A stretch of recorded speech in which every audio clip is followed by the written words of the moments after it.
अपने शरीर को, स्त्री पुत्र गृह पशु धन बंधु बांधवों को इतना प्यार कर लेता है कि उसे लगता है कि बस ये सब हमारे समीप रहे, इससे बड़ा भाग्य मेरा और कोई नहीं हो सकता।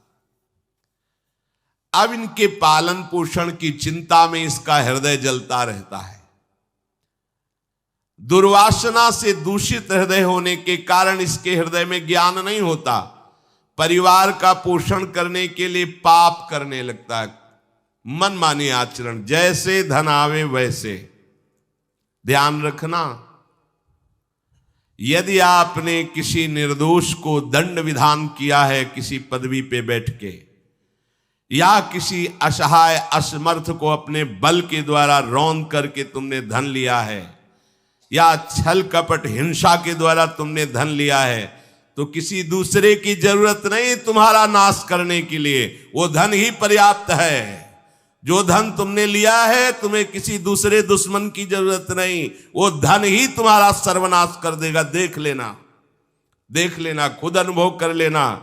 इसी जीवन में तुम्हें अनुभव होगा कि मैंने बहुत गलत किया है। मरते समय तक तुम्हें बोध हो जाएगा कि तुमने क्या किया है।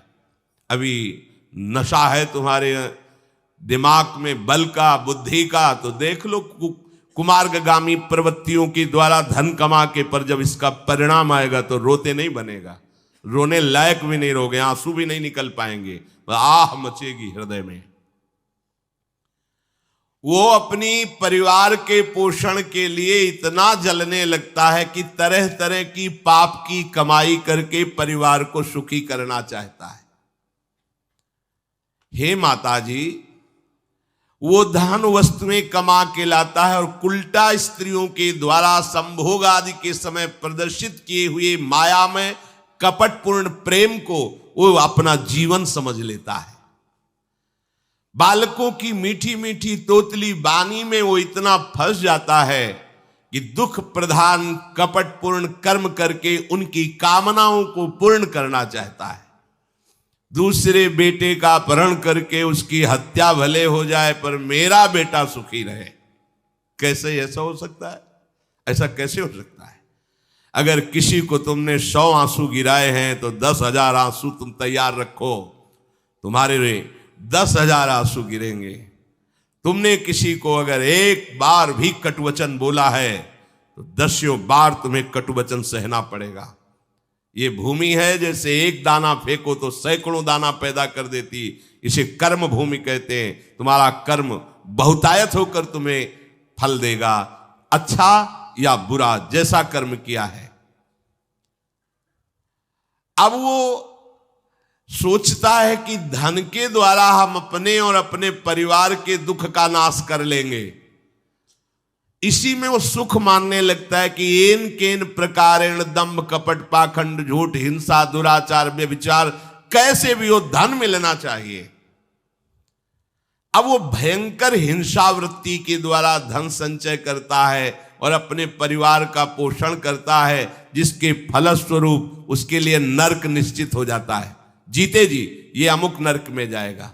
जैसे कानून है, आप हत्या करोगे तो अमुक केस लगेगा, उसका परिणाम आपको फांसी या आजीवन सजा, ऐसी पहले से निश्चित है। ये कर्म करोगे तो आपको ये नरक मिलेगा, ये कर्म करोगे इतने कल्प तक। वहां वर्ष नहीं चलते, कल्प चलते हैं। स्वयं तो उनके खाने पीने से बचे हुए जूठे अन्न को खाकर सुख पाना, बच्चे का जूठा, परिवार का अच्छा लगा, मेरा परिवार, और वैसे ही दूसरे परिवार का नाश करके, हिंसा करके वो धन कमाता है। जब ऐसा कोई करता है तो बार बार प्रयत्न करने पर भी दुख हटता नहीं, दुख बढ़ता चला जाता है। लोभवश वो इतना अधीर हो जाता है कि उसे जीवन भार लगने लगे। अब क्या करूं, कैसे करूं? क्योंकि अधर्म के द्वारा कमाया हुआ धन कभी शांति प्रदान नहीं करता, सदैव दुख बढ़ाता रहता है, विपत्तियां बढ़ाता रहता है। मंद भाग्य, मंद बुद्धि वाला पूरा जीवन व्यतीत हो गया अधर्म करते हुए, अब आया बुढ़ापा, चिंता छा रही है, लंबी लंबी सांसें ले रहा है, कोई उससे बात नहीं कर रहा है। जिनका पालन पोषण किया है वही पुत्र परिवार उसको देखना भी पसंद नहीं करते। खूब खास के थूकता है बुढ़ा, घर के बाहर सब गंदगी फैलाए है। अगर कहीं साइड में कमरा है, पिछवाड़े टाइप कहीं हो तो ऐसे रखे जाते बूढ़े बाड़े, इज्जत खराब होती है। सामने ही प्रवेश होते, खांस रहे बैठे हैं, कोई उनका आदर नहीं करता। जैसे किसान बूढ़े बैल की उपेक्षा कर देता है, ऐसे परिवार वाले उसकी उपेक्षा कर देते हैं। फिर भी उसे घर से वैराग्य नहीं होता, हरि की याद नहीं आती। उसने स्वयं जिनको पाला था वही उसका निरादर करते हैं, पक्का। एक बिंदौर है यमुना के किनारे, फतेहपुर जिला में, उस समय भ्रमण में थे तो एक गांव की गली से निकलना पड़ा। तो कोई ऊपर से देख रहा था, वृद्धाया, बड़ा महल जैसा मकान बना था।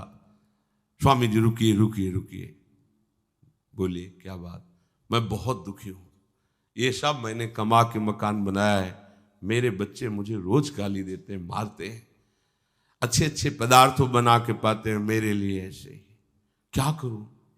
बाबा जी बन जाओ। बाबा जी से पूछोगे तो क्या बोल?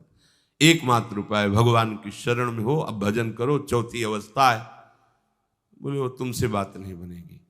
चल दिया, क्योंकि लोगों की धारणा होती कोई जंतुर दे देंगे, कोई छूछा कर देंगे, काम बन जाएगा। बहुत गिरी हुई स्थिति लोगों की होती है। वो ये नहीं समझते कि राधा राधा कृष्ण कृष्ण कहने से सब दुख दोष नष्ट हो जाएंगे। तुम्हारा परिवार क्या तुम्हें विश्व प्यार करने लगेगा। जा पर कृपा राम की हुई, ता पर कृपा करे सब कोई। विश्व तुम्हें प्यार देगा, विश्व तुम्हें सम्मान देगा यदि तुम विश्वेश्वर भगवान श्री हरि का नाम जप करोगे, उनका आश्रय। पर ये मार्ग ही किसी को नहीं समझ में आता। वृद्धावस्था के कारण उसका रूप बिगड़ गया, बुद्धि कमजोर हो गई, शरीर रोगी हो गया, अग्नि मंद पड़ गई, पुरुषार्थ और भोजन दोनों कम हो गए, बस घोर चिंता। अब पता ही नहीं चल रहा, सोच निकल गई, पड़ा है उसी गंदगी में। जब वो रो रो के कहता है ऐसा, तो पीटते हैं घर वाले, हमने देखा भी, पीटते हैं, पड़े पड़े हकता है, भरपूर भोजन नहीं देते, हगेगा कौन, फेंकेगा इसका। कैसी दुर्गति होती है। इसमें जो शब्द लिखा है, आस्तेव मत्योपन्यस्तम गृहपाल इवाहरन, गृहपाल कहते कुत्ते को, कुत्ते की भांति वो सबके अपमान सहता रहता है और रूखे सूखे टुकड़े खाकर जीवन निर्वाह करता है, फिर भी उसे भगवान की याद नहीं आती। मृत्यु का समय जब निकट आता है तो वायु उत्क्रमण से इसकी पुतलियां चढ़ जाती हैं, श्वास प्रश्वास की नलिकाओं में वायु आना जाना रुक जाता है, कफ भर जाता है। अब इसे श्वास लेने में भयानक कष्ट होता है, कंठ में घुरघुराहट, पर उसका मोह उन्हीं अपने बच्चे परिवार घर शब्द ये सब छूट जाएगा। बड़ी दुर्गति है। अंतिम समय क्या सोच रहा है, ये पत्नी छूट जाएगी, बेटे छूट जाए, और बेटों ने क्या उनके साथ व्यवहार किया, ये मोह है, ये मेरा कमाया हुआ मकान कैसे छोड़ सकता हूं? तो छिपकली बन के आना, इसी मकान में रेंगना। पक्का आपका अंतिम फाइनल आपका चिंतन होता है, आपका चिंतन वही बनेगा जो जीवन भर आपने किया, उसके परिणाम में बंधु बांधव आकर घेर लेते और मनाने लगते हैं कि अब जल्दी मर जाए, भगवान उठा लें इसे। मृत्यु पाश के वशीभूत महान कष्ट को भोगता हुआ अपने परिवार का चिंतन करता है। वो मूड ये भी नहीं सोच पा रहा कि अगर अंतिम समय कृष्ण बोल दूं, राधा बोल दूं तो काम बन जाए। कुटुंब का भरण पोषण और मोह में लगा हुआ यमराज के दूत आते हैं, मार मार के उसके प्राणों को खींचते हैं। वो तो मार वही जानता है जिस पे पड़ती है, पर सोचता कौन है? विवेक है नहीं, इसलिए सोच काम नहीं करती। भयंकर रोष युक्त नेत्र वाले, जिनके देखने से पेशाब छूट जाए। तभी तो आप देखो मरने वाले का शौच और लघु शंका सब छूट जाती है, देखने मात्र से, इतने वो भयानक है। वो देखकर भय के कारण मलमूत्र त्याग कर देता है। सा दृष्ट्वा त्रस्त हृदय स्रकन मूत्रम विमुंचति। इतना भयावह स्वरूप होता है उनकी घुड़क, और उनकी मार की टट्टी पेशाब सब छोड़ देता है। यमदूत उसे भयंकर यातना देते हुए प्राण खींचते हैं। अब ये तो वही जानता है जिसके खींचते हैं। बाहर वाले सब घेरे बैठे हैं, कोई एक बार भी नाम नहीं बोला। अगर एक बार बोल देता राधा तो भाग जाते यमदूत और वो बच जाता। पर ये सौभाग्य तो जिसने जीवन में धर्म किया है, कहीं ना कहीं भगवद आश्रय लिया, उसको ये मिलता है। जैसे कोई घोर अपराधी को सिपाही बांध कर ले जाते हैं, उसी प्रकार रस्सी में बांधकर बलात् उसको यमलोक की लंबी यात्रा कराती है। रास्ते में पिटाई, घुड़कियां, उसे प्यास लगती, पानी नहीं दिया जाता, तपती हुई भूमि पर चलाया जाता है। कुत्ते नोचते हैं, व्याकुल हो उठता है। भूख प्यास उसे बेचैन कर दी। पर यहां किसी की भूख नहीं मिटाई तो तुम्हें रास्ते में भोजन नहीं मिलेगा। यहां कभी किसी को पानी नहीं पिलाया तो एक बूंद पानी नहीं मिलेगा तुम्हें। ये कर्म भूमि है। दावानल जैसी दहकती हुई भूमि पर उसे चलाया जाता है। तप्त बालुका में मार्ग में जब एक पग भी आगे बढ़ने की सामर्थ्य नहीं होती, मूर्छा जाती है, मार मार के उसे चेतना में लाते हैं यमदूत, फिर घसीटते हैं। महान दुख में अंधेरे मार्ग से अत्यंत क्रूर यमदूत उसे यमपुरी को ले जाते हैं। कितना मार्ग? 99,000 योजन मृत्यु लोक से। यह ऐसे नहीं कि कोई गप लिखी हुई है, नहीं नहीं। अब जैसे तिहाड़ जेल है, अब जानते ही नहीं तो क्या जानोगे? कहां तिहाड़ जेल? जाओ देखो जाके। आजीवन कारावास, कैसे बड़े कठोर कठोर, जैसा अपराधी वैसा दंड विधान। यहां थोड़ी दया है क्योंकि हृदय है, वहां हृदय नहीं है। वहां हृदयहीन शासक तुम्हारे पीछे लगाए जाएंगे। हृदय ही नहीं है, बस एक एक कर्म का हिसाब। जो हमने पढ़ा था पहली बार तो होश उड़ गए थे। जो यहां दूसरे का मांस खाते हैं ना, कोलू में पेरे जाते हैं। कोलू जैसे गन्ना नहीं पेरा जाता, लगा दिया, कोलू में पेरे जा रहे। मरना है नहीं, सोचो कितना कष्ट। फिर इसके बाद समसी से मांस नोच कर उसे खवाया जाता। होश में हो जाओ। 99,000 योजन का मृत्यु लोक से यमलोक का मार्ग है, लिखा हो 99,000 योजनानाम सहस्राणी नवतिम नवचाध्वनः त्रिभिर्मुहूर्तैर्द्वाभ्याम वा नीतः प्राप्नोति यातनः। एक योजन का मतलब 4 कोश, 99,000 योजन। इतने लंबे मार्ग को 2 या 3 मुहूर्त में तय करना, दौड़ा के 2 या 3 मुहूर्त, बहुत कम समय। फिर वहां पहले से तय, इसको इस नरक में डालो, इसको इस नरक में। वहां इतना समय, थोड़ी भीड़ लगी है। जैसे अपने एक फोड़ा हुआ तो अपने इतने कष्ट समझते, अस्पताल जाओ देखो चीख लगी, किसी पैर टूटा, किसी कुछ, ऐसे ही वहां सब हिसाब हो रहा है। उसको धधकती हुई लकड़ियों में जलाया जाता है, कहीं दूसरों के द्वारा काट काट कर उसको उसका ही मांस खिलाया जाता है। यमपुरी के कुत्तों के भयानक दांत होते हैं, जिंदा, अब मरना है नहीं वहां। भयानक गिद्धों के द्वारा आंतें खींची जाती है। यहां सांप, बिच्छू, डांस जिसको मारा है वहां भयंकर रूप रखकर उसका खून पीते हैं। हिसाब है बहुत होश में। यहां तुम किसी के शरीर को काट दो तो मर जाएगा, वहां ऐसा नहीं होता। वहां बार बार काटा जाएगा, मरोगे नहीं, पीड़ा वैसे ही होगी। बड़े भयानक कष्टों को भोगता है। तामिस्त, तामिस्त, रौरव आदि नरकों को भोगता है। हे माता, भगवान कपिल देव जी कहते हैं, जो पुण्य आत्मा लोग होते हैं स्वर्ग आदि में जाकर पुण्य भोगते हैं, लेकिन दोनों को फिर गिरना होता है क्योंकि वो भगवान का भजन नहीं किए, इसलिए पुण्य भोग कर मृत्यु लोक आते हैं, वो पाप भोग कर नरक से मृत्यु लोक आते हैं। माता जब उनके भोग संपन्न होते हैं नरक आदि के, अब वो जन्म लेते हैं। फिर यहां ध्यान से सुनना, जब जीव को मनुष्य शरीर में जन्म लेना होता है तो प्रकृति में वर्षा के साथ आता है, प्रकृति में वर्षा के साथ आया, और फसल में मूली, गाजर, गेहूं, अन्न, इनमें वो जीव प्रवेश करता है और उसे माता पिता दोनों पाते हैं। तो सप्तम धातु वीर के रूप में परिणित होता है जीव। वो वीर कण के रूप में माता के उदर में जब प्रवेश करता है तो एक रात्रि में मां का और पिता का, दोनों का वो जो वीर मिलता है, उस रज और वीर के मिलने से एक कलल सा बनता है। 5 रात्रि व्यतीत होने के बाद एक बुदबुदा सा बनता है। 10 रात्रि व्यतीत होने के बाद एक बेर की सी आकृति होती है। फिर उसके बाद उसमें धीरे धीरे मांसपेशियां बढ़ने लगती हैं।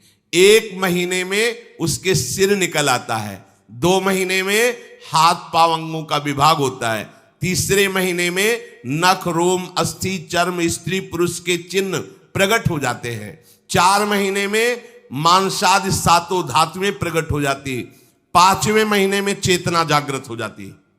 जैसे अपने चेतना, ऐसे 5वें महीने में गर्भस्थ शिशु की चेतना जागृत हो गई। जीव है पर चेतना 5 महीने बाद मां के गर्भ में जागृत। अब उसे भूख लगती है, प्यास लगती है, वहां की तापमयी जलन, पीड़ा, छोटे छोटे कीड़ों के द्वारा काटना, 6ठे मास में झिल्ली से लपटा हुआ मां की दाहिनी कोख में कीड़े की तरह तड़पता है। उस समय माता को कड़वे और खट्टे पानी की लालसा होती है, जिससे उसके अंगों में जाकर भयंकर जलन होती है। यह है भोग। वो कृमि कीड़े की तरह तड़पता है।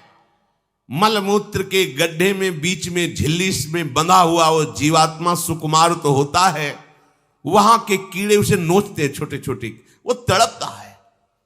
माता प्रसन्न होती कि जब बच्चा हिलता है, बोले है उसकी दुर्गति हो रही, वहां भयंकर कष्ट पा रहा है। ऐसा क्लेश होता है कि क्षण क्षण में बेहोश होता रहता है। माता के खाए हुए कड़वे, तीखे, गरम, नमकीन, रूखे, खट्टे, यही पदार्थ पाने की इच्छा होती है माता, क्योंकि उसको भोग भोगना है। उसके कोमल शरीर में भयानक पीड़ा होती है जब माता ऐसे पदार्थ खाती है।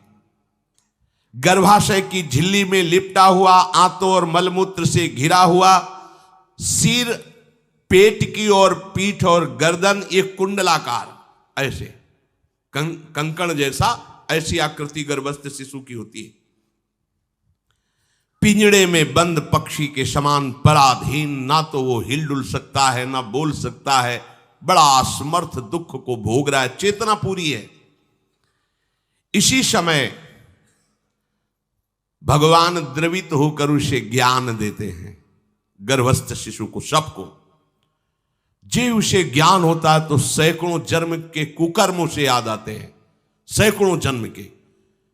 ओहो, ये मेरे कर्म का ही फल, मैंने ऐसे कर्म किए इसलिए ये दुख भोग रहा हूं।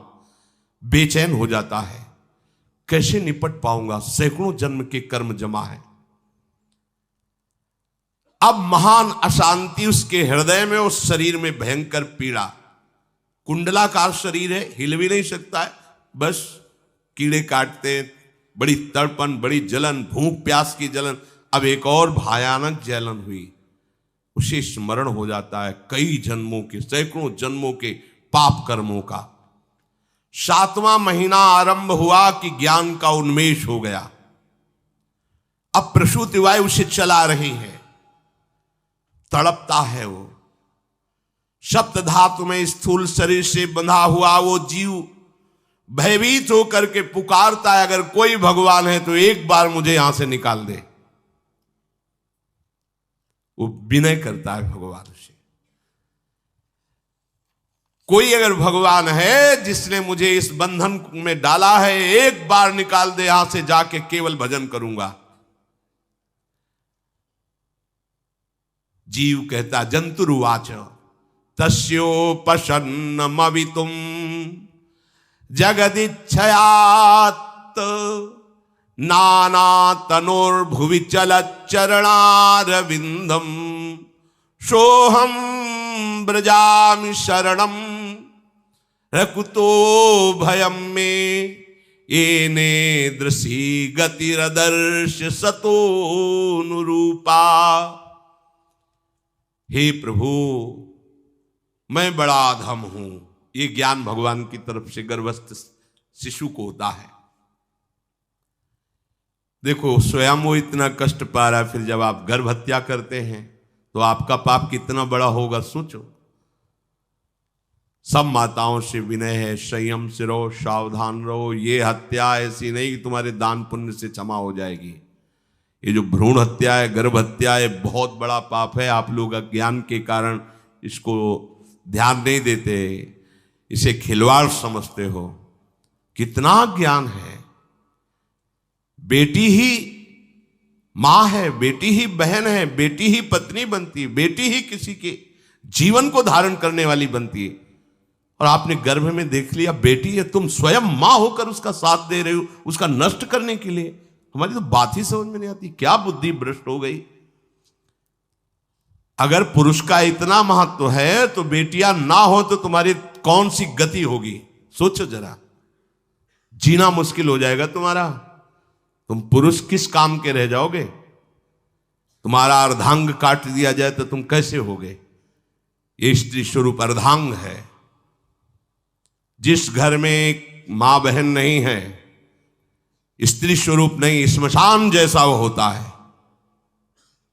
ध्यान दीजिए, ये बहुत बड़ी गलती है जो अपनी बेटियों की हत्या करते हैं। और ये वो पाप है जो अक्षम्य अपराध है। स्त्री हत्या करना शास्त्रों में बहुत बड़ा पाप कहा गया है। फिर वो तो बच्चा है, बिल्कुल नहीं। जिनसे हो गया है, श्रीमद् भागवत का सप्ताह मूल संस्कृत से सुनो और भगवान से प्रायश्चित प्रार्थना करो कि हे नाथ, भूल से गलती हो गई, दूसरा कोई उपाय नहीं। ध्यान से समझ लीजिए, तुम्हारे भ्रूण हत्या गर्भ हत्या के पाप को नष्ट करने में एकमात्र श्रीमद् भागवत समर्थ है, दूसरा कोई नहीं। कोई दान पुण्य तीर्थ स्नान तुम्हें क्षमा नहीं कर पाएगा। यह ऐसा महापाप है। अगर हृदय में जलन करके और मूल संस्कृत के द्वारा पूरी 7 दिन में भागवत श्रवण की जाए नियम से, तो भागवत समर्थ है, इस हत्या के पाप से भी आपको मुक्त कर देगी। जिनके ऐसे हत्या हो गई हो करवा लो, नहीं तो बुद्धि आगे भ्रष्ट करके तुम्हें हरि गुरु से विमुख कर देगा। ये पाप ऐसा नहीं कि तुम्हें 2-4 माला घुमाने से क्षमा हो जाएगा। ये महत अपराध है। सबकी समझ में नहीं आता, समझ जाओ, नहीं तो आप जहां भी हो वहीं से भ्रष्ट कर देगा। ये अपराध नष्ट नहीं होगा, श्रीमद् भागवत की कृपा से नष्ट हो जाएगा। यह हमें बहुत विश्वास है। श्रीमद् भागवत सप्ताह की यह है ही महामहिम। प्रेत योनि को प्राप्त धुंधकारी को सीधे भगवत पार्षद स्वरूप देकर परम पद में आरूढ़ कर दिया। केवल 7 दिन की मूल संस्कृत एक भी श्लोक नहीं छूटना चाहिए। अगर सप्ताहिकी का पारायण हो तो इस भ्रूण हत्या गर्भ हत्या से भी निवृत्ति मिल जाए।